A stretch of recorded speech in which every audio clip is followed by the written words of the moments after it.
আজিজ, বল না, আমার দোষটা কি? আমি জানি আমি দায়িত্ব পালন করতে পারিনি, কিন্তু ওই দিন পরিস্থিতি কী হয়েছিল তুই তো জানিস। আমি তো নিজে অসুস্থ হয়ে পড়েছিলাম। আকাশের কথা শেষ করার আগেই আজিজ রক্তচক্ষু নিয়ে তাকিয়ে গর্জে উঠল। তোর এই অসুস্থতার দোহাই আমার কাছে দিতে আসবে না।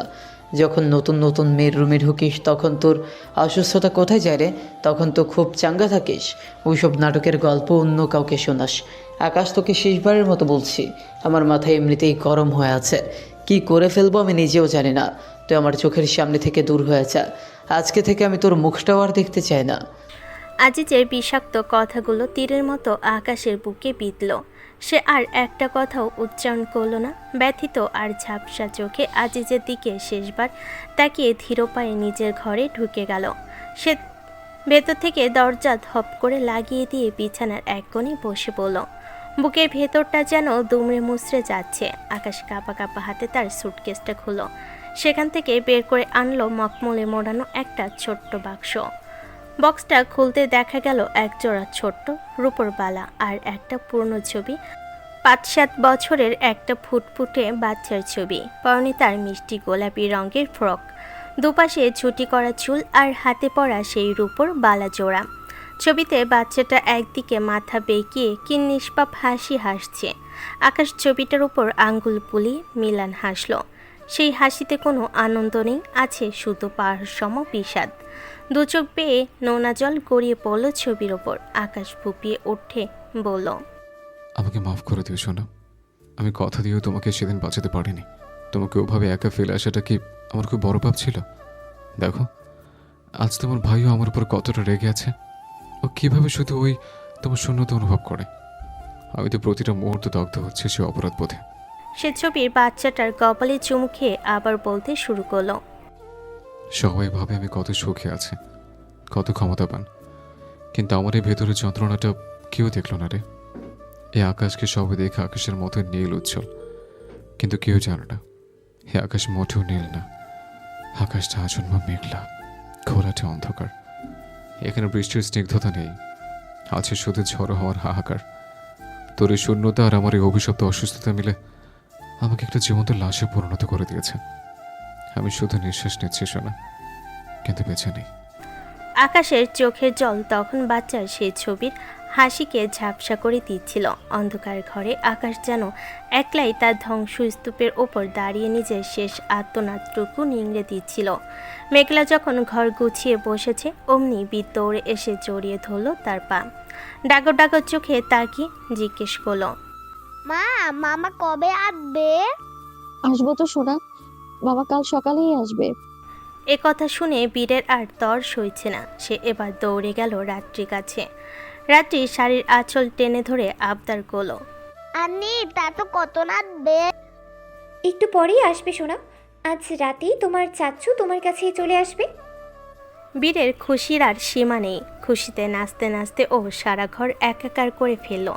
মেঘলা সুযোগ বুঝে বলল, চাচু আসার আগেই তুমি ঝটপট খেয়ে নাও তো বাবা, তাহলে চাচু আসার পর শুধু ওর সাথে খেলতে পারবে। বীর অমনি লক্ষ্মী ছেলের মতো খেতে বসে গেল। খেতে খেতে ও নিজের মনেই বলছে, আজ আমি কত খুশি। মামা এটাতে তাতু আসবে জানো মা। এভাবেই না আমার পাপাও একদিন চলে আসবে। মেঘলার বুকটা এক মুহূর্তের জন্য কেঁপে উঠল, কিন্তু নিজেকে সামলে নিয়ে বলল, হ্যাঁ বাবা, তোমার পাপা খুব তাড়াতাড়ি আসবে, তোমার বাবা ঠিক নিয়ে আসবে ওকে। বীর হঠাৎ খাওয়ার লোকমাটা থামি মেঘলার চোখের দিকে তাকিয়ে জিজ্ঞেস করলো, মা, তুমি কি আমার পাপাকে ক্ষমা করে দিয়ে তো? কথাটা শুনে মেঘলা আর রাত্রি দুজনেই চমকে উঠল। এতটুকু ছেলে এসব কি বলছে? মেঘলা বুঝতে পারলো হয়তো আজিজের সাথে কথা বলার সময় কোনোভাবে ওর কানে কিছু কথা পৌঁছে গিয়েছিল। মেঘলা একটা দীর্ঘশ্বাস ফেলে বীরের পাশে বসে বলল, তোমার পাপাকে তো আমি কবেই ক্ষমা করে দিয়েছি বাবা, শুধু তার উপর আমার অনেক অভিমান জমে আছে। সে আমায় চিনতে পারলো না, সেই দুঃখটা কি এত সহজে যায়? অভিমান তোলে দেখো না মা।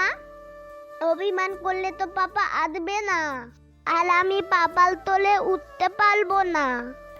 রাত্রি পরিবেশটা হালকা করতে হেসে বলল, তোর পাপা তোকে কোলে নিয়ে হেলিকপ্টারে ঘোরাবে, দেখিস। সত্যি আন্নি, তখন আমরা সবাই হেলিকপ্টারে করে ঘুরতে যাব কিন্তু। হ্যাঁ বাবা সত্যি, এখন আর কোনো কথা না, চটপট খেয়ে নাও তো, এক্ষুনি তোমার চাচু চলে আসবে।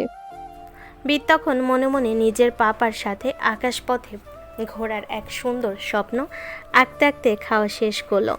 রাতে নিস্তব্ধতা ভেঙে হঠাৎই কলিং বেলটা বেজে উঠল। বীরের খাওয়া তখন মাত্রই শেষ হয়েছে। রাত্রি কৌতূহল নিয়ে গিয়ে দরজা খুলতে দেখলো সামনে রোদ দাঁড়িয়ে আছে। রোদের মুখে সেই চেনা রহস্যময় মুচকি হাসি। রাত্রি বেশ অবাক হয়ে বলল, আরে তুমি এত রাতে এখানে? আগে তো কখনো এভাবে রাতে আসোনি। রোদ কোনো উত্তর না দিয়ে 2 হাত ভর্তি শপিং ব্যাগ নিয়ে সোজা ভিতরে ঢুকে এলো। রাত্রি দরজা লাগিয়ে দিয়ে এসে দেখলো রোদ ততক্ষণে বীরকে কোলে তুলে নিয়েছে। বীরের চোখে মুখে রাজ্যের বিস্ময় আর আনন্দ। রোদ ব্যাগগুলো থেকে একের পর এক খাবারের প্যাকেট আর গিফট বের করতে লাগলো। তার মধ্য থেকে বিশেষ 2টি প্যাকেট আলাদা করে রাখা ছিল। রোদ একটা প্যাকেট মেঘলার দিকে বাড়িয়ে দিয়ে বলল, ভাবি, এই নিন এটা, এটা পরে কাল একদম রেডি হয়ে থাকবেন। আর এই বড় ব্যাগের ভেতর আরও অনেক জিনিসপত্র আছে, সেগুলো কালকের জন্য। আর অন্য প্যাকেটটি রাত্রির দিকে এগিয়ে দিয়ে রোদ দুষ্টামি করে বলল, আর এটা আমার রাত পাখির জন্য, তুমিও কিন্তু কাল এটা পরে তৈরি থাকবে। রোদ জানালো যে কাল আকাশ আর রোদ বাদে বাড়ির সবাই অর্থাৎ জসিম তালুকদার, চাঁদনি, রানী বেগম, মেঘলা, রাত্রি আরবি সবে মিলে একসঙ্গে শপিংয়ে যাবে। সব শুনে রাত্রি জিজ্ঞেস করলো, তুমি যাবে না আমাদের সাথে? না, আমি যেতে পারবো না, কাল আমার একটা জরুরি কাজ আছে। মেঘলার মনটা আকাশের জন্য একটু খচখচ করছিল। সে ইতস্তত করে জিজ্ঞেস করলো, ও ও কি ভালো আছে ভাইয়া? হ্যাঁ ভাবি, ভালো আছে, ওসব নিয়ে চিন্তা করবেন না। তারপর একটু থেমে রোদের চাহনিটা গম্ভীর হলো। মেঘলার দিকে তাকিয়ে বলল, আসেন তো ভাবি, একটু এদিকে আসেন, একটা কথা বলুন তো আমাকে। রোদ কিছুক্ষণ চুপ থেকে মেঘলার চোখের দিকে তাকিয়ে সরাসরি প্রশ্নটা করে ফেল। ভাবি, একটা কথা বলুন তো, আজিজ ভাইয়ের সাথে আপনার ঠিক কি সম্পর্ক? আপনারা কি সত্যিই নিজের ভাই বোন, মানে একই বাবা মায়ের সন্তান? হ্যাঁ, আমাদের মা বাবা একই, ভাইয়া আমার নিজের ভাই। কিন্তু আমি তো জানতাম আজিজ ভাই বাংলাদেশ থেকে আলেকজান্দ্রিয়ায় পড়তে গিয়েছিলেন, আর সেখানেই ভাইয়ের সাথে ওনার দেখা হয়েছিল। তার মানে ওনারা তো সেখানে গিয়ে বন্ধু হয়েছেন। না, ভাইয়া এই দেশেরই মানুষ, এখান থেকেই ও বাইরে গিয়েছিল। আর আকাশের সাথে ওর পরিচয় ছোটবেলা থেকেই। তাহলে আপনাদের মা বাবা কোথায় এখন? মেঘলা কিছুক্ষণ চুপ থেকে শূন্য দৃষ্টিতে নিজের ছেলে বীরের দিকে তাকালো। তার চোখের কোণটা যেন হঠাৎ ভিজে এলো। তারপর ধরা গলায় বলল, নেই। নেই মানে? মানে কোথায় গেছেন ওনারা? মারা গেছেন অনেক বছর আগেই। যখন আমাদের মা বাবা মারা যান, তখন আজিজ ভাইয়ার বয়স ছিল মাত্র 17 বছর, আর আমার বয়স ছিল মাত্র 6 বছর। তার মানে আপনারা এত ছোটবেলা থেকেই এতিম? কিন্তু আজিজ ভাই তো বলছিল ভাইয়ার সাথে তার ছোটবেলা থেকেই সম্পর্ক। হ্যাঁ, সম্পর্ক তো গভীর, তবে সেই সম্পর্কের রূপ অন্যরকম। এরপর মেঘলা এমন কিছু কথা বলল যা শুনে রোদের পায়ের তলার মাটি সরে যাওয়ার অবস্থা। কি? হুম। অনেক বছর আগেই আমাকে আপনার ভাই নিজের কাছে রেখে আজিজ ভাইয়াকে বিদেশে পাঠিয়েছিল। তবে তুমি ভাইয়ার থেকে হারিয়ে গেলে কিভাবে ভাবি? জানি না, সেটা আপনার ভাইয়ার থেকেই জেনে নেবেন। কিন্তু আপনার ভাই একটা কাপুরুষ ভাইয়া। কি? হ্যাঁ, ইশরাক তালুকদার আকাশ একটা কাপুরুষ। ঠিক সেই মুহূর্তে খাবার মুখ থেকে নামি বিদ্যার আধো আধো গলায় মেঘলার নকল করে বলে উঠল, ইসলাক তালুকদার আতাস একটা কাপুরুষ। বীরের এই ছোট্ট মুখে এমন কথা শুনে রোদ আর রাত্রি গম্ভীর পরিস্থিতির মাঝেও হো হো করে হেসে ফেল। কিন্তু মেঘলার বলা কথাগুলো রোদের মাথায় হাতুড়ির মতো পিততে লাগলো। আকাশ কি আসলে এত বড় কোনো সত্য লুকিয়ে রেখেছে? মেঘলা রেগে গিয়ে বলল, চুপ বেয়াদব ছেলে, ওটা তোমার বাপ হয়। তুই বেয়াদব ছেলে, ওটা তোমার বাপ হয়। এই বেয়াদব, ওটা আমার বাপ না, ওটা আমার বর হয়। ও মা, তোমার বলাতে। রোদ এবার মা ছেলের মাঝে ঝগড়ায় লিপ্ত হলো। ও বীরকে আদর করে বলল, বল না থাকলে তুই কোথা থেকে এলি বাপ? আমাতে পলি দিয়েতে আন্দি বলেতে। বীর আর রোদকে কথা বলতে দেখে মেঘলা এবার চলে গেল রান্নাঘরের দিকে।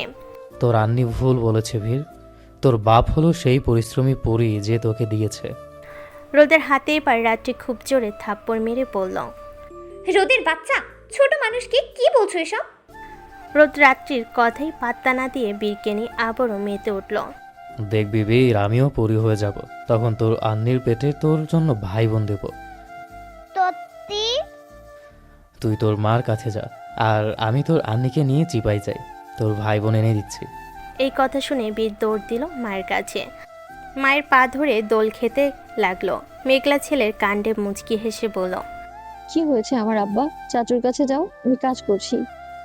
চাচু তো আন্নির তাতে টিপায় গেতে একটা বাই আনতে। মেঘলা হতবাক হয়ে গেল। ছেলে বলে কি? সে রান্নাঘর থেকে উকি দিল বাইরে, দেখলো রোদ রাত্রিকে কোলে নিয়ে বেডরুমের দিকে যাচ্ছে, আর রাত্রি রোদের বুকে মুখ গুজে তার গলা জড়িয়ে ধরে আছে। এটা দেখে মেঘলা মুচকি হেসে বীরকে বলল। চলো আব্বা, আমরা ঘুমাই।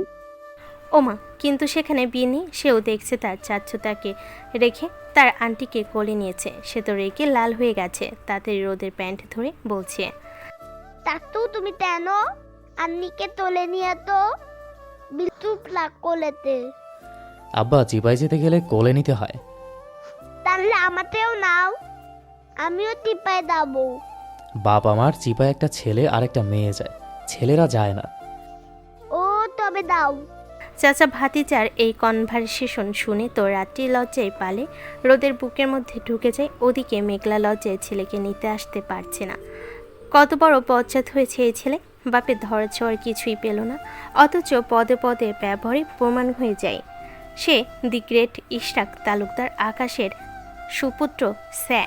কাছে থাকলে এই ছেলে বাপকেও ছাড়িয়ে যেত। মেঘলার ভাবনার মাঝেই সে আবারও বিটের আওয়াজ পেল। চাচু তুমি টিপায় না গিয়ে গলে যাচ্ছ কেন? রোদ পড়েছে মহাবিক পাকে। বাড়ি থাকলে এই বিচ্ছুর বাপ জ্বালায়, আর বউয়ের কাছে এসেছে এখন এই বিচ্ছু জ্বালাচ্ছে।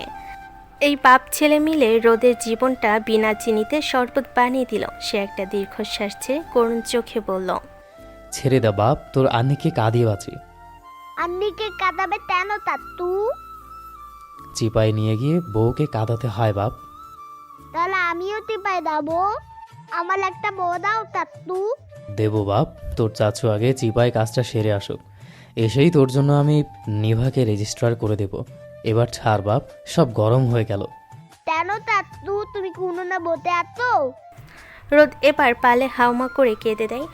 তার আর বুঝতে বাকি নেই যে এই বীর আকাশেরই কার্বন কপি। কোনো ডিএনএ টেস্টের দরকার নেই। আকাশ নিশ্চয়ই তার জীবনের সেরা সময় সেরা পরিকল্পনা করে নিজের সেরা স্পাম ডোনেট করে এই ছেলেকে বানিয়েছে, যার পদজাতি বুদ্ধি বাপের চেয়েও 10 গুণ বেশি। রাত্রি ততক্ষণে রোদের গায়ে কিলচর মারতে শুরু করেছে লজ্জায়, আর মেঘলা ওদিকে মুখ চেপে হাসতে হাসতে শেষ। বীর এখনও রোদের প্যান্টের কোনা ধরে উত্তরের আশায় তাকিয়ে আছে, যেন উত্তর না পাওয়া পর্যন্ত সেই চিপা মিশন সফল হতে দেবে না। বাপ আমার, মানিক আমার, চিপা মানে তো আর সত্যিকারের উনুন না, ওটা হলো ভালোবাসার ফ্যাক্টরি। আন্টিকে কোলে নিয়ে না গেলে তো আর তোমার জন্য চকলেট ফ্লেভারের একটা ভাই বা বোন অর্ডার দেওয়া যাবে না। তুই যদি এখন বাগড়া দিস তবে ফ্যাক্টরি বন্ধ হয়ে যাবে, তখন কি ভালো হবে? বীর কিছুক্ষণ মাথা চুলকালো, তারপর রোদের প্যান্ট ছেড়ে দিয়ে বিজ্ঞের মতো বলল। তাহলে তাড়াতাড়ি দাও আমার চকলেট ভাই, তাই আন্নিকে কাঁদাবে না কিন্তু। রোদ যেন আকাশের চাঁদ হাতে পেল। সে কোনো মতে একটা স্বস্তির নিঃশ্বাস ফেলে রাতটিকে আরও শক্ত করে জাপটে ধরে ঝড়ের বেগে বেডরুমে ঢুকে দরজাটা টেনে দিল। দরজার ওপাশ থেকে রোদের শেষ কথা শোনা গেল। সাবাস বাঘের বাচ্চা, তুই গিয়ে তোর মায়ের কাছে ঘুমা, আমি ডেলিভারি নিয়ে আসছি। রাত্রি তখন লজ্জায় রোদের পিঠে ধপ ধপ করে কিল বসিয়ে দিচ্ছিল।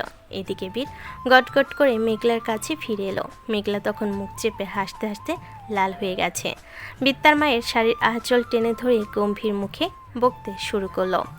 মা তুমি খুব খারাপ, চাচু আন্নিকে টিপায় নিয়ে কাঁদাবে আর তুমি এখানে হাঁটতো। ওরে আমার দরদি বাবা, ওটা কান্নাকাটি না শোনা, ওটা বড়দের খেলা। বীর এবার কোমরে হাত দিয়ে একদম আকাশের স্টাইলে গর্জে উঠে পড়ল। চুপ চলো, পাপা আসলে তুমিও টিপায় দিতে, আমাকে একটা হেলিকপ্টার এনে দিতে। তুমি পাপাতে গালি দিয়ে তো তাই পাপা টিপাই দিত না। মেঘলা এবার সত্যি থতমত খেয়ে গেল। আকাশের প্রতি তার করা সেই কাপুরুষ অপবাদ যে বীর এভাবে মনে গেঁথে নিয়েছে তা সে কল্পনা করেনি। বীরের কথা শুনে সে নিজের অজান্তেই মুচকি হাসল আর ভাবল বাপের প্রতি ছেলের যে কতটুকু টান তা এইটুকু বাচ্চা প্রতি পদে পদে বুঝিয়ে দিচ্ছে। বাপের অভাবটা যেন সে নিজেই পূরণ করতে চায়। মেঘলা বীরের কপালে একটা চুমুক খেয়ে আদর করে বলল, আচ্ছা বাবা, সরি, এখন চলো আমরা ঘুমাই, কাল পাপা আর মামার কাছে যাব তো। বীর গাল ফুলিয়ে মায়ের কোলে উঠে পড়ল, কিন্তু তার ভাবনাই তখন সে চিপা আর চকলেট ভাই।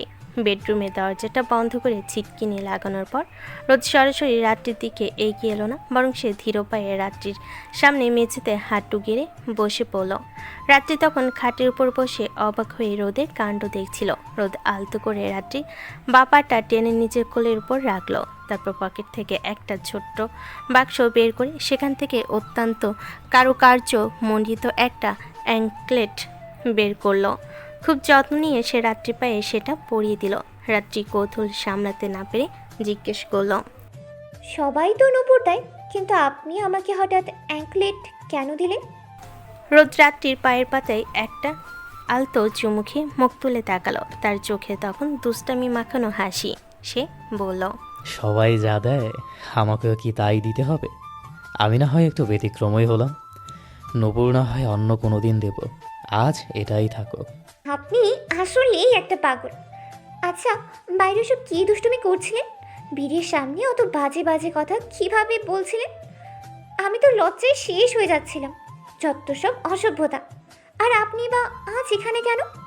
কতদিন তো এদিকে আসেন না। রোদ এবার রাত্রি আরও কাছে ঘেঁষে বসলো। রাত্রি দুহাতে নিজের হাত রেখে গভীর চোখে তাকিয়ে বলল, আমি নিজের অধিকার বুঝে নিতে এসেছি সোনা। আর কত রাত আমি একলা ঘুমিয়ে কাটাবো বলো তো? অন্যেরা নাইট ডিউটি করে টাকা কামাতে, আর আমাকে কি সারা জীবন একলাই নাইট ডিউটি করতে হবে নাকি? নাইট ডিউটি মানে? রোদ এবার রাত্রি কোমরে হাত দিয়ে তাকে নিজের দিকে টেনে নিয়ে ফিসফিস করে বলল, কেন?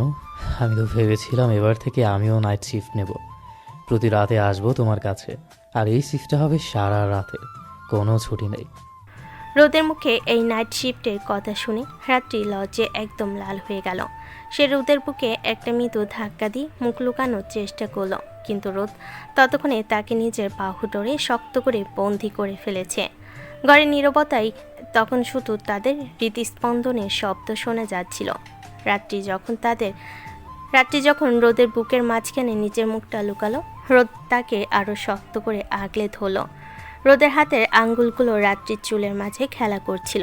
রোদ খুব নিচু স্বরে বলল, রাত পাখি, মনে আছে সেই রাতের কথা, যে রাতে তুমি আর আমি প্রথম একই ঘরে ছিলাম? সেই যে টিনের ঘরটা, আর চারপাশে ছিল জড়ো হাওয়ার তাণ্ডব। রাত্রি একটা দীর্ঘশ্বাস ফেলে রোদের বুকে কান পেতে বলল, হ্যাঁ, মনে আছে। সেদিন আপনাকে দেখতে কেমন উৎকট লাগছিল। আমি তো ভেবেছিলাম ওই দিনই আমার সব শেষ, কারণ আমি শুনেছিলাম বাইরের ছেলেরা খুব খারাপ হয়, তারা মেয়ে দেখলেই লালসার শিকার বানায়। ভীষণ ভয় পেয়ে গেছিলে তখন আমাকে দেখে? ভীষণ। মনে হয়েছিল আমার শেষ সম্বলটুকু আজই বুঝি শেষ হয়ে যাবে। আপনার সামনে আজই মনে হয় আত্মসমর্পণ করতে হবে। কিন্তু কিন্তু কি? তারপর আপনি যখন আমার নাম জিজ্ঞেস করলেন, আমার পাশে বসলেন, আমার বাড়ি কোথায় জানতে চাইলেন, তখন আস্তে আস্তে ভয়টা কমতে থাকলো। রাত্রি থামলো। রোদ আবার তাগাদা দিল, তারপর কি হলো? আমি কখনো কোনো ছেলের সাথে ওভাবে কথাই বলিনি। আশ্রমে থাকাকালীন মালিকের ছেলে রাহুল ছিল পিশাচের মতো। সে সবার ওপর কুদৃষ্টি দিত। মেঘলা আমাকে সবসময় আগলিয়ে রাখতো ওর হাত থেকে। ছোটবেলা থেকেই ছেলেদের সম্পর্কে আমার ধারণা হয়ে গিয়েছিল যে বাইরের সব ছেলেই বুঝি ওরকম হয়। আপনাকেও সেদিন ব্যতিক্রম মনে হয়নি।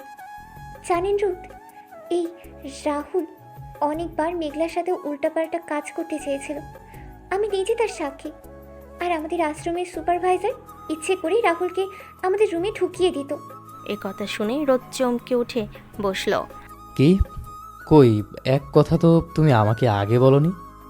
এমন অনেক কথা আছে যা আপনাকে বলা হয়নি। অতীতটা বড় বিষাদ আমাদের। রোদ এবার একটু শান্ত হয়ে রাত্রি কপালে একটা চুমু খেয়ে বলল, তোমার কি নিজের ছোটবেলার কথা কিচ্ছু মনে নেই রাত্রি? তুমি কোথায় জন্মেছিলে? কেই বা তোমার নাম রেখেছিল? তুমি তো বলেছিলে তোমার নামটা মনে ছিল। যে মানুষটি এত সুন্দর নাম রেখেছে সে নিশ্চয়ই অনেক ভালো ছিল। রাত্রি কিছুক্ষণ চুপ করে থেকে শূন্য দৃষ্টিতে তাকিয়ে রইল, যেন বহু বছর আগের কোনো আবছা স্মৃতি হাতড়াচ্ছে। তারপর খুব ধীরে ধীরে বলতে শুরু করলো। মাঝে মাঝে কিছু ঝাপসা ছবি চোখের সামনেই ভাসে রোদ। রোদ রাত্রিকে নিজের বাহুবন্দি করে কপালে চুমু খেয়ে ধীর স্বরে জিজ্ঞেস করলো, কি ভাসে তোমার মনের মাঝে? আজ আমায় সব বলো রাত পাখি। রাত্রি রোদের বুকের উপর হাত রেখে এক মুহূর্তের জন্য শিউরে উঠল। তারপর খুব করুণ চোখে রোদের দিকে তাকিয়ে বলল, আগে আমাকে কথা দিন রোদ, আমার সম্পূর্ণ অতীত জানার পর আপনি আমাকে ছেড়ে দিবেন না? আমাকে কোনোদিন ঘৃণা করবেন না তো? রোদ একটু অবাক হলো। রাত্রির চোখে এমন এক অজানা ভয়, যেন ও কোনো বড় সত্যের ভার সইতে পারছে না। রোদ ওর গাল দুটো হাত দিয়ে আগলে নিয়ে বলল, কি এমন অতীত আছে তোমার যে এভাবে কথা বলছো? বলো আমায়। আমার পুরো নাম ছিল মেঘরাত্রি চ্যাটার্জি। রোদ মুহূর্তের জন্য থমকে গেল, অস্পষ্ট স্বরে বলল, তোমার সব মনে আছে? আর চ্যাটার্জি মানে তুমি? হ্যাঁ রোদ, আমি একজন হিন্দু সনাতনী পরিবারে জন্মে নিয়েছিলাম। ছোটবেলায় খুব বেশি কিছু মনে নেই, শুধু আমার নামটা, আমার বাবা মার আবছা কিছু স্মৃতি মনে পড়ে। তখন আমার বয়স মাত্র 3 কি 4 বছর ছিল। একটু থেমে রাত্রি খুব অসহায়ভাবে রোদের দিকে তাকালো। এখন কি আপনি আমাকে দূরে ঠেলে দিবেন? আমি অন্য ধর্মের জন্মেছি জেনে আপনার কি ঘৃণা হচ্ছে? রোদ রাত্রিকে আবার শক্ত করে চাপটে ধরলো। কি গাধার মতো কথা বলছো তুমি? ভালোবাসার কাছে এসবের কোনো মূল্য নেই। আচ্ছা তুমি তো এখন নিয়মিত নামাজ পড়ো, রোজা রাখো, আল্লাহর ইবাদত করো, তার মানে তুমি স্বেচ্ছায় ইসলাম গ্রহণ করেছো। সেদিন আমি আমার মা বাবা আর দিদির সাথে একটা মন্দিরে গিয়েছিলাম পুজো দিতে, কিন্তু মন্দিরে এত ভিড় ছিল যে আমি হারিয়ে যাই। আমি প্রতিটা দোকানের কাছে গিয়ে মা বাবার কথা জিজ্ঞেস করেছিলাম, এমনকি দেবতার মূর্তির সামনে বসে কত কান্নাকাটি করেছি। ছোটবেলা থেকেই শুনে এসেছি ভগবানকে ডাকলে তিনি সব দেন, কিন্তু সেদিন আমার ডাক কেউ শোনেনি। আমার মা বাবাকে কেউ আমার কাছে ফিরিয়ে দেয়নি। রাত্রির চোখ দিয়ে অশ্রু ঝরতে লাগলো। আমি 2-3 দিন ওভাবেই ছিলাম। কেউ আমায় খাবার দেয়নি, উল্টো সবাই তাড়িয়ে দিয়েছিল। কেউ কেউ লালসার নজরেও তাকিয়েছিল। আমার বড্ড রাগ আর অভিমান হয়েছিল রোদ। মনে হয়েছিল ভগবান বুঝি আমার মা বাবাকে আমার কাছে এনে দিতে পারবে না, তাই আমি আর অমুখও হইনি। তারপর? খিদার জ্বালায় আমি ডাস্টবিন থেকে খাবার কুড়িয়েও খেয়েছি। একদিন ঘুরতে ঘুরতে আমি শান্তিনীর আশ্রমের সামনেই আসি। সুপারভাইজার আমাকে জিজ্ঞাসা করলে আমি কিছুই বলতে পারিনি, এমনকি নিজের নামটাও তখন যেন হারিয়ে গিয়েছিল। তিনি পুলিশের কাছে ডায়েরি করেও আমার কোনো হদিস পাননি। আশ্রমে প্রথম দিন ঢুকেই দেখেছিলাম একদল মেয়ে নামাজ পড়ছে আর অন্য পাশে কিছু মেয়ে পুজো করছে, কিন্তু সেই দিন ওসব কিছুই আমাকে টানেনি। মেঘলার সাথে তোমার প্রথম দেখা কোথায়? আমি যখন স্নান করে এসে উকাশে খাবার খাচ্ছিলাম, তখনই মেঘলা নামাজ পড়ে এসেছিল। ও আমাকে নাম জিজ্ঞেস করেছিল, কেন জানি আমার মুখ দিয়ে পুরো নামটা বের হচ্ছিল না। আমি শুধু বলেছিলাম মেঘরাত্রি। মেঘলা আমাকে খুব যত্ন করে আগলে নিয়েছিল। ওর মুখে ইসলামের বাণী হাদিসের অর্থ শুনে আমার মনের সব বিতৃষ্ণা কেটে গিয়েছিল। আশ্রমে কোনো জোর ছিল না, কিন্তু আমি এই শান্তির পথটাকে বেছে নিয়েছিলাম। আমি আল্লাহর কাছে চেয়েছিলাম এমন কাউকে যে আমাকে অনেক ভালোবাসবে, আমাকে আগলিয়ে রাখবে। দেখো রোদ, আল্লাহ আজ আমার সেই ডাক শুনে নিয়েছেন। আমার জীবনে তিনি তোমাকে পাঠিয়েছেন। রোদ, আমি এখন সম্পূর্ণ তোমার। তুমি কি আমায় এখন ফিরিয়ে দেবে? রোদ রাত্রির চোখের জল মুছে দিয়ে তাকে পরম আদরে বুকের সাথে লেপ্টে ধরল। কখনো না রাত পাখি, আমি তোমাকে ভালোবাসি, তোমার মনটাকে, তোমার এই সহজ সরল আত্মাটাকে। তুমি হিন্দু পরিবারে জন্ম নিয়েছো কি অন্য কিছু, সে সব আমার কাছে ম্যাটার করে না রাত পাখি। তুমি আমার আল্লাহর নামে কালিমা পড়ে কবুল বলা হালাল স্ত্রী, আর আজ থেকে তুমি আমার পূর্ণ রোদের বিচ্ছুরণ। রাত্রির এই গভীর জীবনবোধ আর ধৈর্যের কথা শুনে রোদ কিছুক্ষণের জন্য স্তব্ধ হয়ে গেল। রাত্রির চোখে নোনা জল তখনও রোদের বুকে শার্টটা ভিজিয়ে দিচ্ছিল। রোদ তাকে আরও নিবিড়ভাবে জড়িয়ে ধরে মাথায় হাত বুলিয়ে দিতে লাগলো। রাত্রি অস্পষ্ট স্বরে আকাশের দিকে তাকিয়ে বলল। আলহামদুলিল্লাহ। তার কণ্ঠে ছিল দীর্ঘ বছরের একাকিত্ব শেষে নিজের ঠিকানা খুঁজে পাওয়ার পরম তৃপ্তি। রোদ দীর্ঘশ্বাস ফেলে রাত্রির কপালে থুতনি ঠেকিয়ে খুব নরম গলায় জিজ্ঞেস করল। আচ্ছা রাত পাখি, একটা কথা জিজ্ঞেস করি। বলুন। তুমি বললে যখন তোমার মাত্র 4 বছর বয়স তখন থেকেই তুমি আল্লাহর ইবাদত করছো। তুমি ভালোবাসা চেয়েছিলে, সেটা আজ পেয়েছো। কিন্তু আমার প্রশ্ন হলো, সেদিন মন্দিরে সেই দেবতার কাছে চেয়ে যখন এক মুহূর্তে পাওনি, তখন কেন এত তাড়াতাড়ি হাল ছেড়ে দিলে? কেন তোমার মনে হলো যে তিনি তোমার কথা শুনছেন না? রাত্রি এবার রোদের বুক থেকে উঠে মাথা তুলে সরাসরি তার চোখের দিকে তাকালো। তার চোখের মণি দুটো তখনও টলমলো করছিল। সে ধীর স্বরে বলল। আমি ওই মন্দিরেই টানা 3 দিন ছিলাম রোদ, শুধু আমার বাবা মায়ের আশায়। ওই 3টে দিন আমি এক মুহূর্তের জন্য প্রার্থনা বন্ধ করিনি। আপনি বলুন, কোনো বাবা মায়ের 4 বছরের সন্তান হারিয়ে গেছে আর 3 দিন হয়ে গেল, অথচ তারা একবারও তাকে খুঁজতে এলো না। ওই ছোট্ট মস্তিষ্কে তখন আমি এটা ভাবতে পারিনি যে আমার বাবা মা আমাকে ইচ্ছে করেই ওখানে ফেলে রেখে চলে গেছে। আমার শুধু মনে হয়েছিল দেবতা আমাকে কিচ্ছু দেননি। রাত্রি একটু থেমে আবারও বলতে শুরু করলো। তারপর আল্লাহর কাছে দোয়া করার সময় মেঘলা আমাকে প্রথম একটা শর্ত দিয়েছিল। সে বলেছিল দোয়া কবুল করার আর সঠিক সময়টা তার ফল পাওয়ার জন্য অপেক্ষা করতেই জানতে হয়। মেঘলা শিখিয়েছিল যে আল্লাহ ধৈর্যশীলদের পছন্দ করেন। তাই হয়তো আর অধৈর্য হইনি আমি। বছরের পর বছর সেই সঠিক সময়ের অপেক্ষা করেছি, আর আজ সেই অপেক্ষার ফল হিসেবেই আপনাকে পেয়েছি। রোদের মনটা এক অদ্ভুত শ্রদ্ধায় ভরে গেল। সে বুঝতে পারল রাত্রির স্নিগ্ধতার পেছনে লুকিয়ে আছে এক দীর্ঘ পারসম ধৈর্য আর বিশ্বাস। রোদ রাত্রির ঠোঁটে নিজের ঠোঁট ছুঁয়ে ফিসফিস করে বলল। তোমার সেই মেঘলার দেওয়া শর্তটা আজ আমাদের এক করে দিয়েছে রাত পাখি। তুমি মেঘরাত্রি চ্যাটার্জি হও বা মেঘরাত্রি তালুকদার, তুমি আমার সেই রোদ যে আমার অন্ধকার জীবনটাকে আলোয় ভরিয়ে দিয়েছে। রাত্রি আবার হাসি মুখে রোদের বুকে নিজেকে সমর্পণ করল। বাইরে ঝোড়ো হাওয়ার শব্দ ছাপিয়ে তখন সে ঘরের ভেতর বইছিল এক প্রশান্তির হাওয়া। বিরহ নীলে নীলে বাঁধে বাসা, অজানা ব্যথায় অধরা তারাগুলো কাঁদে বেদনায়, খেয়ালি তুমি কোথায়। আকাশের বেলকুনিতে তখন নিকষ অন্ধকার, হাতে জ্বলন্ত সিগারেট যার ধোঁয়া মিলেমিশে যাচ্ছে রাতের কুয়াশার সাথে। পাশে পড়ে আছে কয়েকটা হুইস্কির খালি বোতল। অগোছালো আকাশ আনমনে তারাদের দিকে তাকিয়ে গুনগুন করে গাইছিল। গানের সুরে এক বুক হাহাকার। ঠিক তখনই একটা ভারী হাত আকাশের ঘাড়ের উপর স্থির হলো। আকাশ পেছন ফিরে তাকালো না, নড়ল না, শুধু নিলিপ্ত গলায় জিজ্ঞেস করলো, কে চাই? মার্কো এক দীর্ঘশ্বাস ফেলে আকাশের পাশে এসে দাঁড়ালো। সে সোজা আকাশের চোখের দিকে তাকিয়ে কথা বলতে শুরু করলো। আমি কিছুই চাই না, কিন্তু আবার অনেক কিছুই চাই। আমার অনেক কিছু জানার আছে আকাশ। আকাশ চুপ করে সিগারেটের টান দিয়ে ধোয়া ছাড়লো। মার্কো থামলো না। তার কণ্ঠস্বর এবার আরো গম্ভীর হলো। আজিজের বোনকে তুই তাকে কি করে চিনিস, আর সে এখন কোথায়? আকাশের হাতটা সামান্য কেঁপে উঠল। সিগারেটের ছাইটা খসে পড়ল নিচে। মার্কো এবার সরাসরি মূল জায়গায় আঘাত করলো। তোর সাথে ওর কি হয়েছিল? কিভাবে তোদের বিছে তোলো? আমাকে সত্যিটা বল। আকাশ এক মুহূর্তের জন্য চোখ বুঝলো। হুইস্কির ঝিলিক আর সিগারেটের ধোঁয়া আচ্ছন্ন তার মস্তিষ্ক যেন বহু বছর আগের কোনো এক ভোরে ফিরে গেল অতীত। এই ছেলে, এই দাঁড়াও দাঁড়াও, কোথায় যাচ্ছ? ওদিকে তোমার জুতো কই? এদিকে এসো।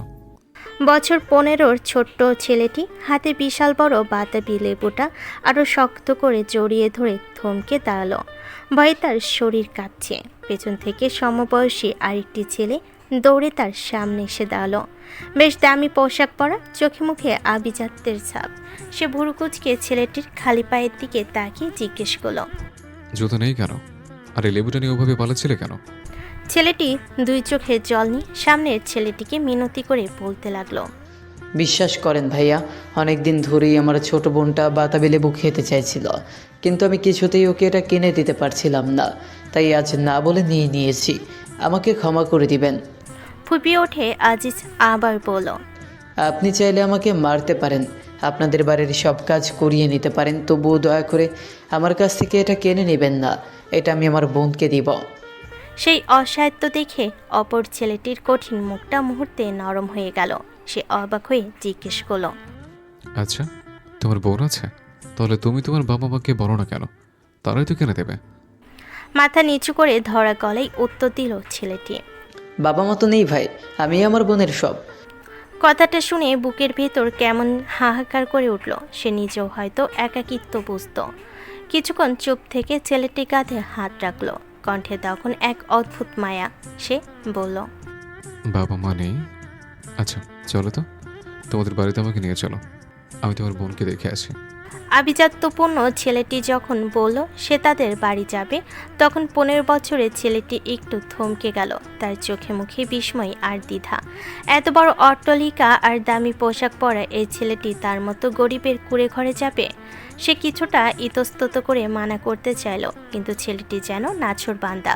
সে জোর দিয়ে বলল, না, আমি যাবই, আমাকে নিয়ে চলো তোমাদের বাড়িতে। উপায় না দেখে লেবুটা বুকে চেপে ধরে আজিজ বলল, আচ্ছা, তবে আমার পেছনে পেছনে এসো ভাইয়া। পিচ্ছিল মাটির সরু পথ দিয়ে দুটি ছেলে হাঁটতে শুরু করলো। কিছু দূর যাওয়ার পর কৌতূহলী হয়ে আকাশ জিজ্ঞেস করলো, আচ্ছা, তোমার নাম কি? ছেলেটি শান্ত গলায় উত্তর দিল, আমার নাম আজিজ মির্জা, কিন্তু গ্রামের সবাই আমাকে আজিজ মিয়া বলেই থাকে। শুনে ঠোঁটের কোণে এক চিলতে হাসি ফুটে উঠল আকাশে। কি মায়াবী আর নিষ্পাপ সেই হাসি। তাতে কোনো অহংকার নেই, দম্ভ নেই। আজি শুধু এক অদ্ভুত সক্ষতা। আজিজ এবার বড় মানুষের মতো সাহস করে প্রশ্ন করল, আচ্ছা ভাইয়া, আপনার নাম কি? আকাশ বুক চিতিয়ে পড়ল। আমার নাম ইসরাক তালুকদার আকাশ, তুমি আমাকে আকাশ বলেই ডাকতে পারো। আজি চিপ কেটে বাধা দিয়ে পড়ল, না না, আপনার নাম ধরে আমি কিভাবে ডাকবো? আমি তো আপনাকে ভাইয়া বলেই ডাকবো। আকাশ এবার হো হো করে হেসে উঠল। আজিজের কাঁধে হাত দিয়ে বলল, ঠিক আছে, ভাইয়া বলেই ডেকো, কিন্তু একটা শর্ত আছে, আমাকে আপনি বলা যাবে না, তুমি বলবে। আর ভাইয়া না, বলবে শুধু ভাই। আজিজের চোখ দুটো খুশিতে চিকচিক করে উঠল। সে মাথা নেড়ে বলল, ঠিক আছে ভাই। গল্পের এই পর্যায়ে এসে বেলকুনিতে দাঁড়িয়ে থাকা আকাশ একটা দীর্ঘশ্বাস ছাড়ল। তার হাতে জ্বলন্ত সিগারেটটা তখন প্রায় শেষ। সে একটু মিলান হাসলো আর মার্কোর দিকে তাকিয়ে বলল, সেই থেকে শুরু হলো আজিজের ডাক। সে যে আমাকে ভাই বলে আপন করে নিল, তারপর থেকে আমাদের সবটা জুড়ে ওই ভাই শব্দটা মিশে থাকলো। আমাকে ওই নামেই ডাকে, যদিও ডাকের সুরটা আজ ঘৃণায় বিষাক্ত হয়ে গেছে। আকাশের সেই রহস্যময়ী হাসির পর মার্কোর কৌতূহল চরমে পৌঁছালো। সে আকাশের দিকে তাকিয়ে অস্থিরভাবে জানতে চাইল, তারপর তারপর কি হলো আকাশ?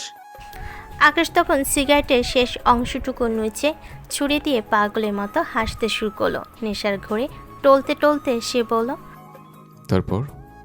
তারপর দেখলাম আমার সর্বনাশ। বলে সে ধীর পায়ে ঘরের দিকে পা বাড়াল। মার্কোর পিছু পিছু আসতে আসতে অবাক হয়ে বলল, তোর সর্বনাশ? আমি কিছুই বুঝতে পারছি না, তুই এমন কথা কেন বলছিস? আকাশ, আমার সাথে কথা বল। আকাশ কোনো উত্তর দিল না। সে কোনো মতে টলতে টলতে নিজের বিছানায় গিয়ে ধপ করে উল্টো হয়ে শুয়ে পড়ল। মার্কো কিছুক্ষণ দরজার কাছে দাঁড়িয়ে ওকে দেখল। সে বুঝতে পারল আকাশ এখন আর কথা বলার অবস্থায় নেই। এই রহস্যর ধাঁধা তাকে পাগল করে দিচ্ছে। মার্কো নিজের অস্থিরতা কমাতে তার ফোনটা বের করলো, বিড়বিড় করে বলল, এই লোকটা একটা জ্যান্ত রহস্য, আমার এখন একটু শান্তির দরকার। মার্গো তার স্ত্রীকে ভিডিও কল দিল। ওপাশ থেকে স্ত্রী ফোন ধরতেই মার্গো একটু হাসার চেষ্টা করলো এবং কথা বলতে বলতে আকাশের রুম থেকে বেরিয়ে গেল। হেই হানি, ওখানে সব খবর কি? আজ তোমার গলাটা শোনার জন্য খুব মন চাইছিল। মার্গো ঘর থেকে বেরিয়ে যাওয়ার কিছুক্ষণ পরই আকাশের রুমটা নিস্তব্ধ হয়ে গেল। আকাশ নেশার ঘরে ও ঘরে ঘুমাচ্ছে, নাকি সেই সর্বনাশের স্মৃতিগুলো তাকে ঘুমের মধ্যেও তাড়া করে ফিরছে, তা কেবল অন্ধকার রাতটাই জানে। মার্কো রুম থেকে বেরিয়ে যাওয়া মাত্রই দরজার পাল্লাটা নিঃশব্দে সামান্য ফাঁক হলো। অন্ধকারে বুক চিরে একটা ছায়া ভেতরে প্রবেশ করলো। অন্ধকারে অবয়টা ঠিক বোঝা যাচ্ছে না, তবে তার হাঁটা চলায় একটা অস্থিরতা আছে। বিছানায় আকাশকে ওভাবে অগোছালো হয়ে পড়ে থাকতে দেখে আগন্তুক দীর্ঘশ্বাস ফেলল। এমন দানবীয় বলিষ্ঠ পূর্ণ পুরুষকে একা টেনে হিসড়ে ঠিক করে শুয়ে দেওয়াটা চারটিখানি কথা নয়। আগন্তুক অনেক কসরত করে ঘাম ছড়িয়ে আকাশের দেহটাকে সোজা করে শুয়ে দিল।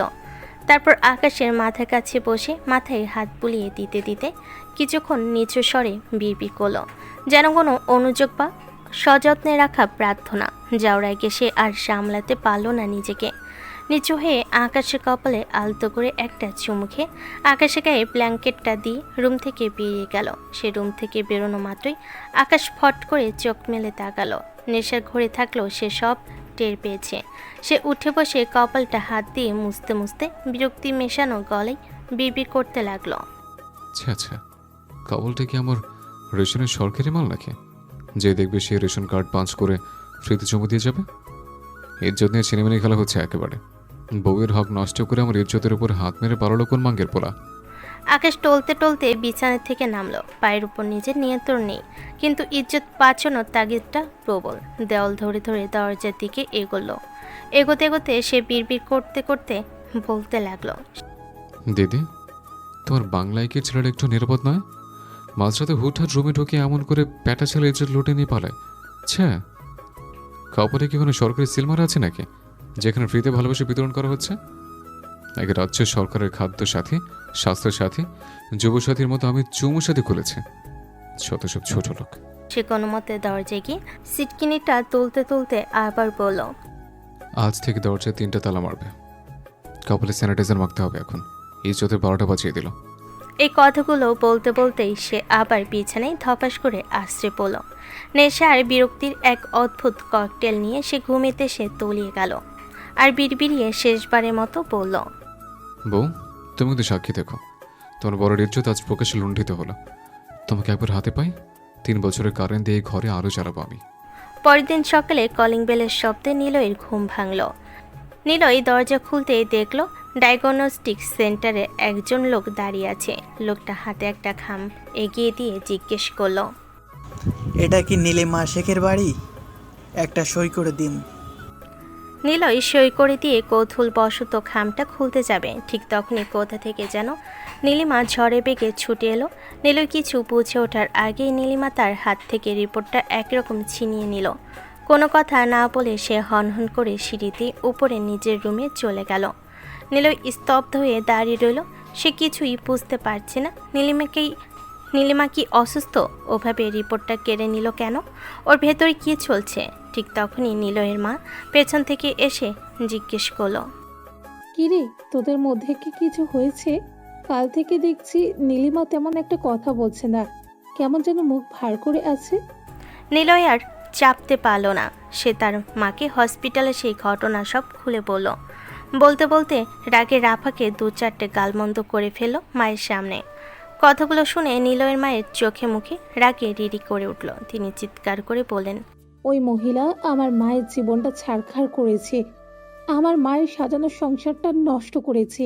এখন ওই মহিলার নাতনি এসেছে আমার ছেলের জীবন নষ্ট করতে। এটা আমি কখনো হতে দেব না। আজই আমি তোর নানার সাথে কথা বলবো, এই আপদ আমি বিদায় করেই ছাড়বো। নিলয়ের মা রাগে গজগজ করতে করতে নিজের রুমে চলে গেলেন। নিলয় একটা দীর্ঘশ্বাস ফেল। পরিস্থিতির ওপর তার আর কোনো নিয়ন্ত্রণ নেই। সে ঠিক করলো এখন একটু বাইরে যাবে, হাতে কিছু জরুরি কাজ আছে। কয়েকদিনের মধ্যে তাকে আবার সমুদ্রে ফিরতে হবে। নিলয় মনে মনে সিদ্ধান্ত নিল এবার সে যাওয়ার সময় নীলিমা আর নিভাকে তার মায়ের কাছে রেখে যাবে, যাতে কোনো ঝামেলা না হয়। এই সোনালি, তুমি কি পাগল হয়ে গেছো? এসব কি আজে বাজে কথা বলছো তুমি? তুমি জানো নীলিমা আমাদের থেকে কত ছোট? ও তো একটা বাচ্চার মতো মেয়ে। সবুজ সোনালির কথা শুনে যেন আকাশ থেকে পড়ল। সে বিস্ময়ে হতবাক হয়ে চিৎকার করে উঠল। সবুজ পায়চারি করতে করতে বলতে লাগলো, ও এমনি এমনি আমাদের সাথে থাকে না। ও ছোটবেলা থেকে আমাদের চোখের সামনে বড় হয়েছে, একসঙ্গে খেলাধুলা করেছে। আমার নীলয় ওকে ছোট থেকে পছন্দ করতে বলেই তো শেষ পর্যন্ত ওরা বিয়েটা করলো। আর তুমি এখন বলছো এমন একটা ভয়ঙ্কর সত্য ওদের কাছে লুকিয়ে যাবে? সোনালি তখনও নিজের সিদ্ধান্তে অটল। সে শীতল গলায় বলল, আমি যা বলছি ওদের মঙ্গলের জন্যই বলছি সবুজ। নীলিমা নিজেই কথাটা কাউকে বলতে চায় না। ও চায় না নিলয় জানুক। সবুজ আরও রেগে গিয়ে ফেটে পড়ল। কি যাতা বলছো? ও বলতে চায় না বললে কি সব মিটে যাবে? এটা একটা মানুষের জীবনের প্রশ্ন। তুমি কি কাণ্ড জ্ঞান হারিয়ে ফেলেছো? আমি এখনই নিলয়কে ফোন করে সব বলবো। সোনালি দৌড় সবুজের পথ আটকে দাঁড়ালো। সে কাকুতি মিনতি করে বোঝাতে লাগলো। সবুজ শান্ত হও। আসলে স্বামী স্ত্রী নিজেদের ব্যাপার ওদের মিটিয়ে নিতে দাও না। আমরা মাঝখানে কেন কথা বলতে যাব? এতে হিতে বিপরীত হতে পারে। সবুজ সোনালির হাত ছটকা দিয়ে সরিয়ে দিয়ে বলল। স্বামী স্ত্রীর ব্যাপার মানে এখানে একজনের জীবন মরণের প্রশ্ন জড়িয়ে আছে, আর তুমি বলছো নিজেদের ব্যাপার। আমি এক মুহূর্তে দেরি করতে পারবো না। সত্যটা জানার অধিকার নিলয়ের আছে। সোনালি অনবরত সবুজকে আটকাতে চাইল, কিন্তু সবুজের জেদ তখন পাহাড়ের মতো অটল। সে দ্রুত পকেট থেকে ফোন বের করলো নিলয়কে কল করার জন্য। সোনালির ভয়তুর চোখের সামনে সবুজ নিলয়ের নাম্বারে ডায়াল করতে শুরু করলো, কিন্তু নিলয় একবারের জন্য কল রিসিভ করলো না। সকালবেলা জানালার ফাঁক দিয়ে আসা রোদের হালকা আলোয় রাত্রির ঘুমটা ভাঙলো। সে চোখ মেলেছে, থমকে গেল। সে আবিষ্কার করলো রোদ তার ছোট্ট বুকের পর মুখ ঘষে পরম নিশ্চিন্তে ঘুমাচ্ছে। এক অদ্ভুত শিহরণ খেলে গেল রাত্রির শরীরে। এই প্রথম রোদ তার এত কাছে এলো। এতদিন রোদ তাকে নাবালিকা বলে আগলে রেখেছে, তার 18 বছর পূর্ণ হওয়ার অপেক্ষা করেছে। মনে পড়ল প্রথম রাতে সেই কথা, রাতে সেই ঝড়ো হাওয়ায় পাহাড়ের চূড়ায় দাঁড়িয়ে রোদ যখন বলেছিল, বিয়েটা যেভাবেই হোক না কেন তুমি আমার স্ত্রী, আর আমি তোমাকে সঠিক মর্যাদা দেব। সেই কথাগুলো রাত্রি কানে এখনও বাজছে। রাত্রি মুচকি হাসলো। তার মনে পড়ল জাহিন তালুকদার রোদ কাল রাতে নিজেকে পূর্ণভাবে তার কাছে মেলে ধরেছিল। রাত্রি নিজের অবস্থার দিকে তাকিয়ে একটু লজ্জা পেয়ে গেল। শাড়ির আঁচলটা একপাশে খসে পড়ছে, আর রোদের তপ্ত নিঃশ্বাস আশ্রে পড়ছে তার বুকের নরম অংশে। রোদ খালি গায়ে ঘুমাচ্ছে। সে তো আগে বলেছিল শার্ট পরে সে ঘুমাতে পায় না। মেঘলা ব্যতীত এই প্রথম রাত্রি কোনো মানুষের সাথে একই বেডে ঘুমালো পুরুষ জীবনের তার স্বামী। রাত্রি ভাবলো এখন বাইরে যাবে কি করে। মেঘলা তো নির্ঘাত হাসাহাসি আর খোঁচানে তাকে লজ্জায় লাল করে দেবে, এ ভেবে সে একটু নড়চড় করতে রোদ ঘুমজন ওই হিসকি গলায় বলে উঠল, রাত পাখি নড়ো না, ঘুমাতে দাও। রাত্রি পাথরের মতো জমে গেল। সে মাথা তুলে রোদের দিকে তাকালো। কি অবিশ্বাস্য সুদর্শন এই যুবক। গায়ের রং অতিরিক্ত ফর্সা নয়, বরং এক উজ্জ্বল শ্যামলা আভা। ভুরুর কাছে একটা পুরনো কাটা দাগ, হয়তো ছোটবেলার কোনো দুষ্টামি স্মৃতি। ঠোঁট দুটো প্রাকৃতিকভাবে গোলাপি হলো অতিরিক্ত সিগারেট খাওয়ার কারণে। উপরের ঠোঁটে কালচে ছাপ পড়েছে। জিম করা বলিষ্ঠ বাইসেপগুলো রাত্রিকে এমনভাবে পেঁচিয়ে ধরে আছে যেন কোনো বিশাল দানব একটা ছোট্ট পিঁপড়াকে আগলে রেখেছে। ঠিক তখনই দরজার ওপাশ থেকে ভেসে এলো ছোট্ট বীরের আধো আধো বুলি আর চড়া গলার চিৎকার। তাত্তু তাত্তু তোমাদের টিপাল গাছতে তয়নি, আমার ততলার ভাইয়াতে আমার হাতে দিয়ে দাও, আমরা একটাতে খেলবো। রাত্রি ধরফর করে উঠে রোদকে ধাক্কা দিয়ে বলল, ওঠো ওঠো, বীর ডাকছি। রোদ চোখ না মেলেই বিরক্তি দিতে বালিশে মুখ গুজে বলে উঠল, হাল্লা রে, আমি কোথায় ফেসে গেলাম রে। এই বাপ বেটার জন্য নিজের বউয়ের কাছে একটু শান্তি নেই। যেখানে যাই সেখানেই পেছনে লেগে থাকে।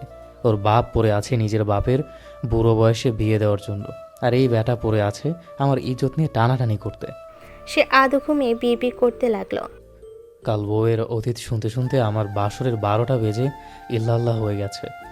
ভেবেছিলাম সকালে একটু আদর করে জড়িয়ে ধরবো, তা না, এই ভাইয়ের ছেলে ভাতিজা আমার জীবনটাকে বিনা বাসরেই প্রাইভেট লিমিটেড কোম্পানি বানিয়ে দিচ্ছে। ইয়া মাবুদ, এই পিছিটাকে কেউ একটু থামাও। বাইরে থেকে বীর তখনও দরজায় কিল মারছে আর বলছে, তাত্তু আমি জানি তুমি ভিতরে চকলেট ভাইয়া বানাতো, জলদি বেল আও আমার ভাইয়াকে নিয়ে আতো। রোদের এই অসহায় ভঙ্গি আর বীরের কিউট কথার চোটালিতে রাত্রির লজ্জা যেন নিমিষেই হাসিতে রূপ নিল। সে হাসতে হাসতে বিছানা থেকে নামার চেষ্টা করলো, আর রোদ বিড়বিড় করতে করতে চাদর মুড়ি দিল।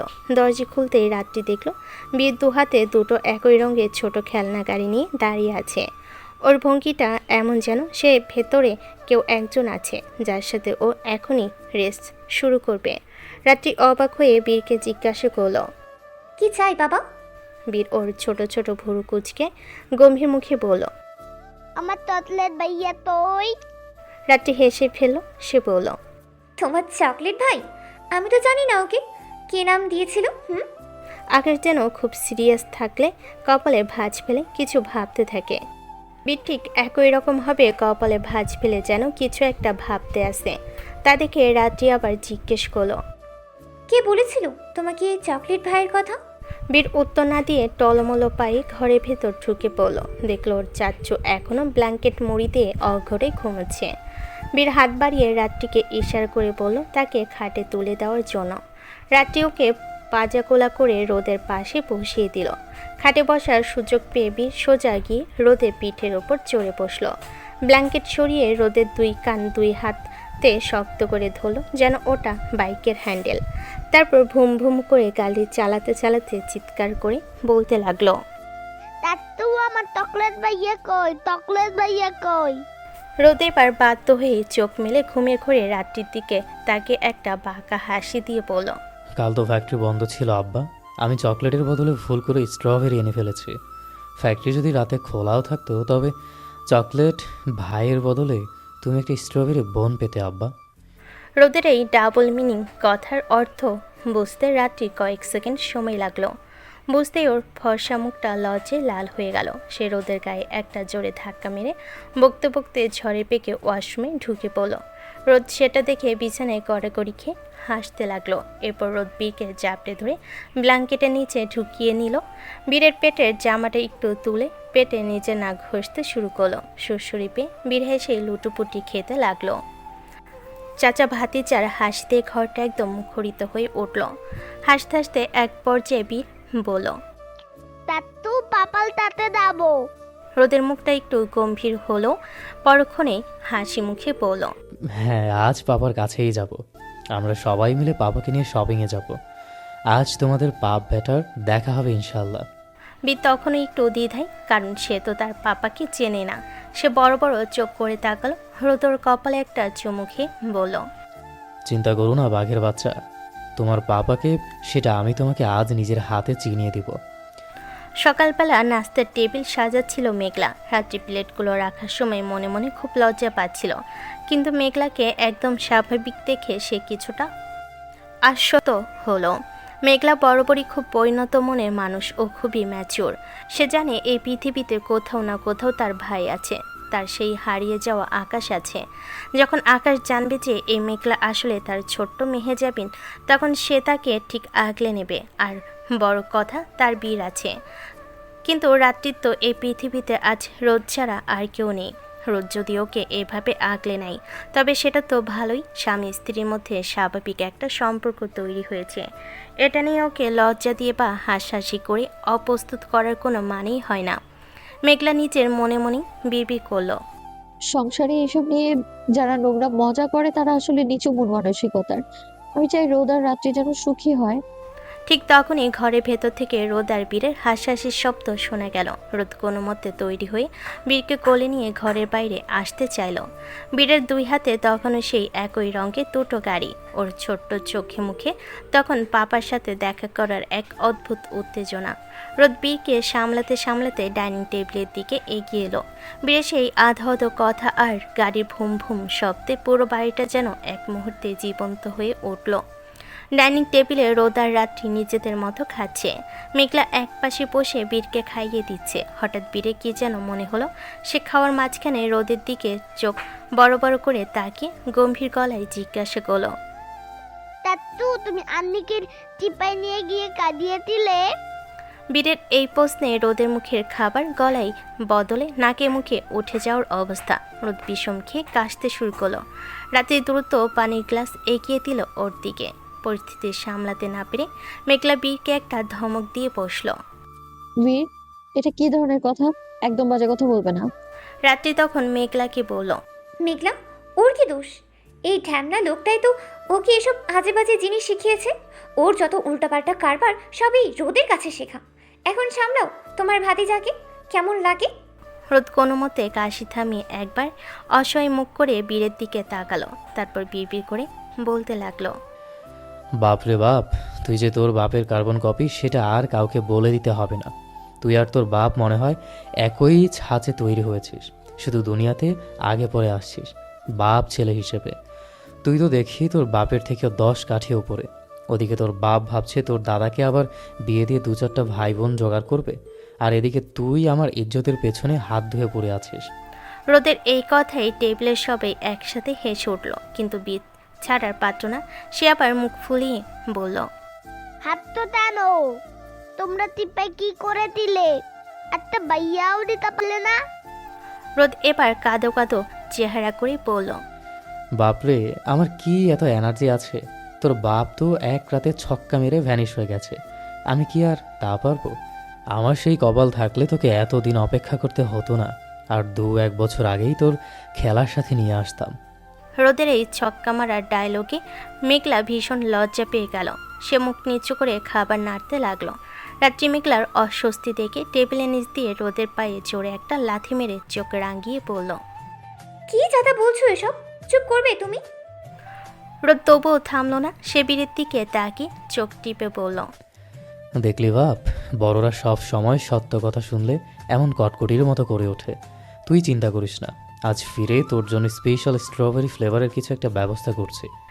বীরও যেন রোদের সব কথা বুঝে গেছে, সেও রোদের সাথে হাত মিলিয়ে হাসতে শুরু করলো। পুরো ডাইনিং টেবিল তখন রোদ আর বীরের এই অসম জুটি তুষ্টামিতে সরগরম। টাট্টু, ততলের ভাইয়া না দিলেও চলবে। তুমি আমার তাতে টিপাই দিয়ে আইডেন্টি খেলবে তো?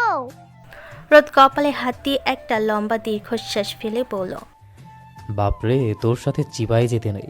তোর সাথে গেলে তো আমার ইজ্জত নিয়ে টানাটানি।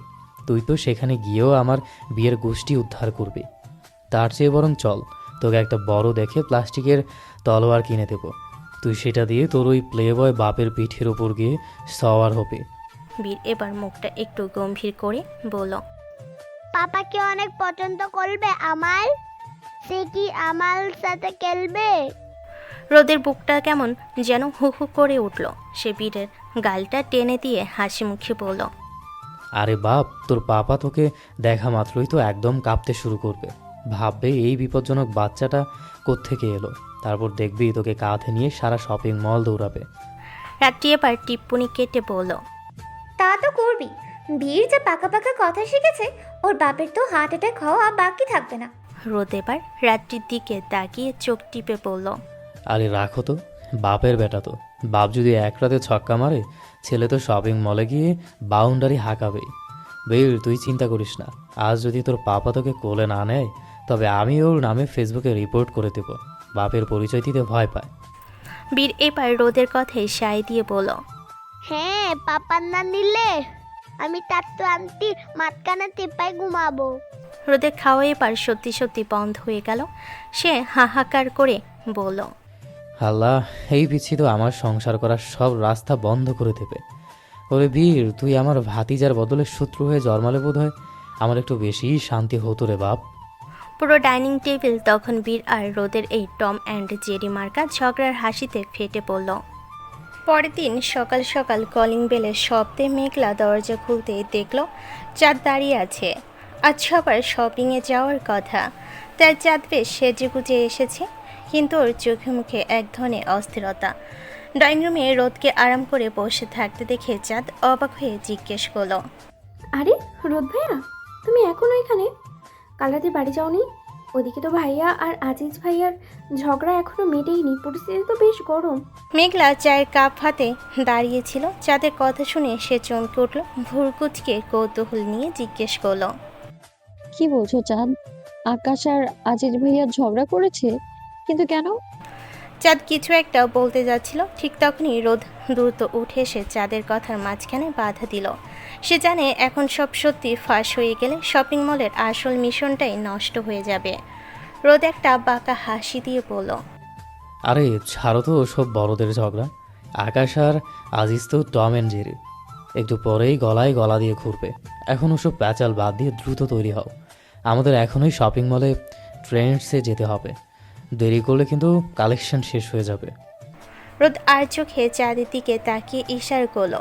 চাঁদও বুঝে গেল রোদ এখন মেঘলা বা রাত্রির সামনে সবটা বলতে চাইছে না।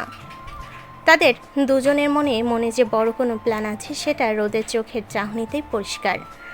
রাত্রি দূর থেকে সবটাতে রাত্রি দূর থেকে সবটা শুনছিল। তার মনে এক অজানা শঙ্কা উকি দিল, রোদ কেন এত তাড়াহুড়ো করছে, আর শপিং মলে গিয়ে আসলে কি হতে যাচ্ছে। রোদ তখন বীরকে কোলে তুলে নিয়ে বীরের কানে ফিস ফিস করে বলল, বাপরে বাপ, আজ শপিং মলে গিয়ে তোর পাপাকে এমন সারপ্রাইজ দেবো যে ওর মেয়ের নেশা 1 মিনিটে জল হয়ে যাবে। তৈরি তো তুই? বীর তার ছোট্ট গাড়িটা রোদের নাকে ঠেকিয়ে বলল, হ্যাঁ তাত্তু, তাহলে ওয়াল দিয়ে পাপাকে কোথা দিব? রাত্রিতে ফ্ল্যাটে রেখে রোদ দূরত্ব নিজের বাড়িতে ফিরে এলো। ড্রয়িং রুমে পা রাখতে দেখলো পরিবেশটা বেশ থমথমে। সোফায় গম্ভীর মুখে বসে আছে আকাশ, তার পাশে বসে মার্গো, আর সামনের সিঙ্গেল সোফাটায় মাথা নিচু করে অপরাধীর মতো বসে আছে আজিজ। জসিম তালুকদারও সেখানে উপস্থিত। সবার চোখে মুখে একরাশ প্রশ্ন। রোদকে ঢুকতে দেখে আকাশ বাজখাই গলায় গর্জে উঠল, কি রে রোদ, তুই সারা রাত কোথায় ছিলে? একবার ফোন করার প্রয়োজন মনে করলি না? রোদ একটু আমতা আমতা করে নিজেকে সামলে নিয়ে বলল, না মানে ভাইয়া, ওই আর কি, একটু বন্ধুদের বাড়িতে আটকে গেছিলাম। আকাশের সন্দেহ তাতে কমল না। সে বাঁকা চোখে তাকিয়ে বলল, তোর সব বন্ধুর বাড়িতে আমি ফোন করেছিলাম, কেউ তো বললো না যে তুই সেখানে আছিস। তাহলে তুই ঠিক কার বাড়িতে আছিলি? রোদ এবার প্রমাদ গুনল। আকাশ যে এত দূর যাবে সে ভাবিনি। সে তড়িঘড়ি করে প্রসঙ্গ ঘুরিয়ে বলল, আরে ভাইয়া, আমার কি আর নতুন বন্ধু হতে পারে না? তোমার লিস্টের বাইরে বন্ধুদের সাথে ছিলাম। তা যাই হোক, তোমরা এখানে সবাই এমন সালিশি বসিয়েছ কেন? আকাশ তখন আজিজের দিকে ইশারা করে বলল, আমি এই ছেলের কালকের ব্যবহারের কারণ জানতে চাইছি। ও কেন হুট করে ওভাবে রিয়াক্ট করলো, সেটার কোনো সদুত্তরও দিচ্ছে না। আজিজ তখনও পাথরের মতো নিশ্চল হয়ে মাথা নিচু করে বসে আছে। তার মুখ থেকে একটা শব্দ বের হচ্ছে না। রোদ মনে মনে আজিজের উপর বেশ বিরক্ত হলো। সে ভাবল না, এই আজিজ ভাইটা সব বরবাদ করে দেবে দেখছি। কি দরকার ছিল কাল ওভাবে রিয়াক্ট করার? এখন যদি আজিজ ভাই মুখ ফসকে কিছু বলে দেয়, তবে আমার সাজানো সব প্ল্যান শপিং মলে যাওয়ার আগে মাঠে মারা যাবে। রোদ পরিস্থিতি শান্ত করার জন্য একটা গভীর শ্বাস নিল। সে জানে এখন আজিজকে বাঁচানোর দায়িত্ব তার উপরই, নইলে আকাশের জেরা থেকে আজিজকে আজ কেউ বাঁচাতে পারবে না। আজিজকে বাঁচানোর জন্য রোদ মুখ খুলতে যাবে, তার আগেই আকাশ ধমক দিয়ে উঠল, রোদ, তা তুই মাঝখানে কথা বলবি না, চুপচাপ ওখানে গিয়ে বস। রোদ বেচারা দমে গিয়ে আজিজের পাশের সোফায় গিয়ে বসল। আজিজ তখন একটা লম্বা শ্বাস নিয়ে খুব করুণ মুখ করে আকাশের দিকে তাকালো। সরি ভাই, আসলে কাল রাতে হুট করে মেহজাবিনের কথা খুব মনে পড়ছিল। মনটা এত খারাপ হয়ে গিয়েছিল যে ওই অবস্থায় তুমি অন্য কথা বললে আমি নিজেকে সামলাতে পারিনি, তাই ওরকম রিয়েক্ট করে ফেলেছি। আকাশ এক মুহূর্ত আজিজের চোখের দিকে তাকিয়ে থাকলো, তারপর অবিশ্বাসের সুরে বলল, তোকে আমি ছোটবেলা থেকে চিনি আজিজ। মেহজাবিনের জন্য তোর খারাপ লাগে আমি জানি, কিন্তু কালকের রিয়াকশনটা তার থেকেও গভীর কিছু ছিল। সত্যিটা বলতো, কি হয়েছে? আজিজ এবার আসল তাসটা চালল। সে কাছমাচু হয়ে বলল, তেমন কিছুই না, এখন ওসব বাদ দিয়ে চলো শপিংয়ে যাই। আমার কিছু নেই এখানে, অথচ আমি ওসব না কিনতে গিয়ে তোমার সাথে ঝগড়া করছি। চল রোদ, আমরা বের হই। তোরা যা, আমি যাব না। আজিজ এবার ইমোশনাল ব্ল্যাকমেল শুরু করলো, তবে সেটা শুনতে বেশ হাস্যকর লাগলো।